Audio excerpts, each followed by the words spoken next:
Fin 2010, Vente Direct Magazine et Vente Direct TV organisaient leur dernier débat de l'année. Le thème, la formation, sujet aujourd'hui incontournable pour développer un réseau. La formation est quelque chose qui est extrêmement important pour moi, car aujourd'hui on ne peut pas démarrer une activité de VDI sans formation, car c'est un métier à part entière. Métier veut dire expérience professionnelle et donc formation. Alors bien sûr, qu'est-ce que ça veut dire la formation? Tu l'as évoqué tout à l'heure, les produits, la démarche. Mais ce que je constate aussi dans le domaine des entreprises, tout particulièrement des entreprises multiniveaux, c'est qu'il y a aussi, je dirais, ce qui est un terme que j'apprécie ou pas, mais enfin la construction personnelle. Nous sommes en face de concitoyens qui n'ont aucune idée de ce que c'est que l'indépendance, l'initiative, etc., et qui se retrouvent du jour au lendemain en train de construire leur entreprise. Par rapport à cette connotation que nous avons auprès de certaines personnes, où tout de suite la vente directe, sourire en coin, les braves dames qui n'ont rien à faire entre midi et 2 ou entre 5 et 7, etc., ou même les maris. Or, c'est en train de changer fondamentalement. Et la formation, je dirais, est un formidable outil qui permet d'éviter cette connotation, d'une part, de sourire en coin, hein, avec des idées péjoratives, et deuxièmement, et ça c'est important, permet d'éviter les notions de miroir aux alouettes. Plus il y aura de formation pointue, professionnelle, moins il y aura de margouins qui vont faire rêver en disant « vous êtes riche demain » en montant des diapositives comme j'ai connu un temps, il y a 20 ou 30 ans. Proposer des formations à ces vendeurs est indispensable, quelle que soit l'ancienneté de l'entreprise. On s'est rendu compte très rapidement qu'il y avait deux choses importantes. C'était rassurer les nouvelles recrues avec une politique de formation dès leur arrivée et ensuite d'avoir un suivi permanent et une formation sur le long terme. Donc il y a ceux pour qui la formation apparaît comme une dépense, donc ils ne l'intègrent même pas au business plan parce que s'ils peuvent en faire l'économie, c'est tant mieux. Voilà. Et il y a ceux pour qui la formation est une composante essentielle dans la réussite de leur entreprise. Donc avec ces personnes-là, on met en place un système de planification des actions de formation à l'année et on voit des écarts considérables en termes de résultats, aussi bien au niveau du chiffre d'affaires de l'entreprise que de la motivation des vendeurs. Comme on est tout nouveau, effectivement, on n'a pas des budgets très élevés en termes de formation, donc on est là aussi pour prendre toutes les idées qui seront intéressantes. Pas cher, si possible, bien évidemment, pour qu'on puisse développer notre réseau et puis conforter effectivement nos premières ambassadrices dans leur démarche de nous aider. Prenez un jeune étudiant avec une caméra d'études cinématographiques. Prenez un étudiant avec une caméra, vous vous mettez devant et vous faites un DVD. C'est pas cher. Et vous avez... Alors, il faut le préparer. Hein, oui, non, j'entends bien. Mais c'est pas cher. Vous mettez éventuellement une collaboratrice à côté de vous pour qu'il y ait un dialogue. C'est mon associé, je l'aurais dit. Vous, associé, je ne sais pas qui. Mais c'est pas cher. Oui. Et donc, chaque fois que quelqu'un va rentrer chez vous, vous donnez le DVD. Un peu de formation de qualité va produire un bien meilleur résultat que toute autre chose. Et que quand on n'a pas de sous, eh ben, c'est comme le ménage à la maison, on le fait soi-même. Former 25 000 personnes, c'est lourd, c'est très lourd, mais en même temps, mon point de vue, c'est que les entreprises ont une obligation absolue de former. Et une obligation absolue de donner les éléments de base pour comprendre ce métier. Si les jeunes structures connaissent des difficultés à mettre en place des formations efficaces avec un budget limité, les sociétés plus anciennes qui ont des réseaux pouvant rassembler plusieurs centaines, voire plusieurs milliers de vendeurs, ont également leurs problématiques. Dans beaucoup de sociétés, on se rend compte que des leaders de groupes prennent un petit peu le pas sur les formateurs et se permettent d'organiser des petits séminaires où ils forment alors qu'ils ne sont pas eux-mêmes très bien formés. Comment est-ce qu'on peut éviter ce genre de dérive ? Comment est-ce qu'on peut canaliser ces gens ? Je vous conseille fortement de mettre dans vos contrats que aucun support de formation, de communication ne peut être fait par quelqu'un de votre réseau sans l'aval de votre entreprise.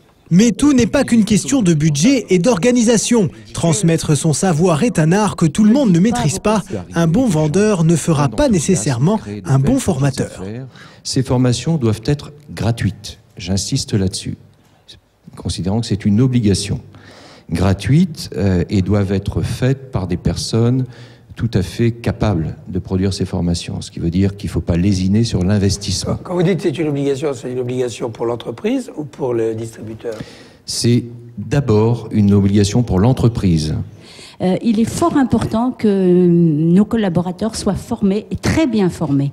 Pas formés n'importe comment non plus. Il faut être très très vigilant à la qualité de la formation qui est donnée. On a beaucoup de gens qui se déclarent, qui s'autoproclament formateurs alors qu'ils ont eux-mêmes jamais suivi de formation de formateurs. C'est quand même assez exceptionnel dans le secteur, hein. Ça je le constate régulièrement. Donc on assiste comme ça à des échanges d'idées, à des réunions plénières. Alors c'est vraiment très sympathique, hein. On y passe tous un très très bon moment, mais en termes d'acquis, de renforcement des connaissances, permettez-moi de vous dire qu'on est complètement à côté de la plaque, hein. On peut aussi parler de la formation des dirigeants des entreprises.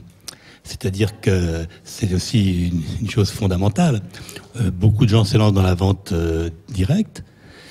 Quelle formation ont-ils? C'est pas parce qu'ils ont un produit à vendre qu'ils le maîtrisent parfaitement, qu'ils ont su faire du commerce traditionnel, qu'ils seront à même de créer, de diriger, de développer un réseau. La formation, c'est d'abord l'art d'animer une réunion.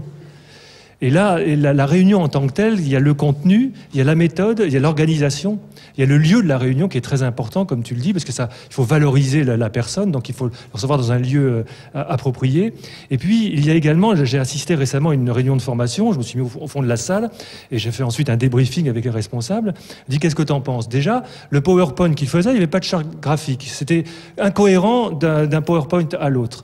Il y avait des petites fautes, des petites coquilles de présentation. Et ça, c'est très, très, très important parce que c'est trop souvent négligé.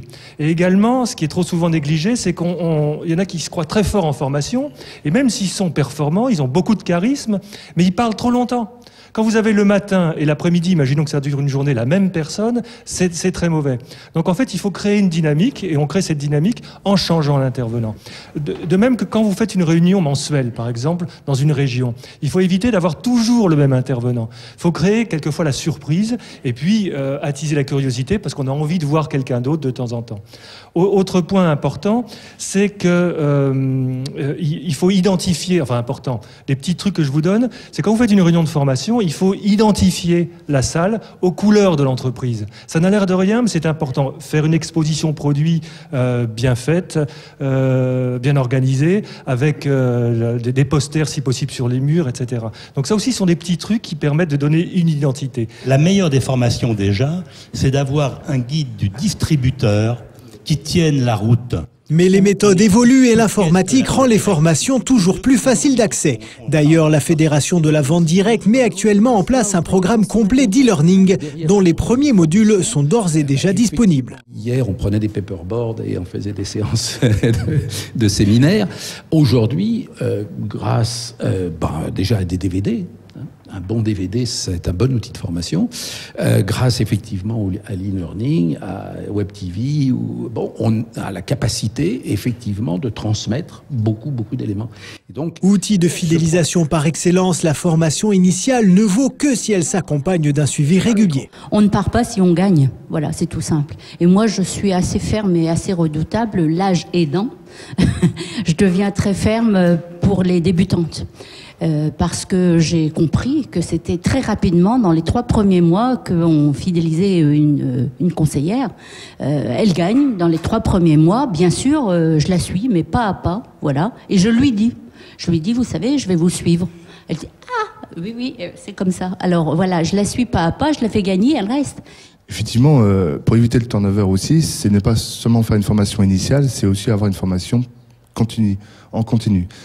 Trop souvent, on le voit bien nous, chez nous, quelqu'un qui commence à faire des ventes, on commence un peu à le laisser, à le délaisser, ce qui fait qu'à un moment donné, il y a un certain turnover.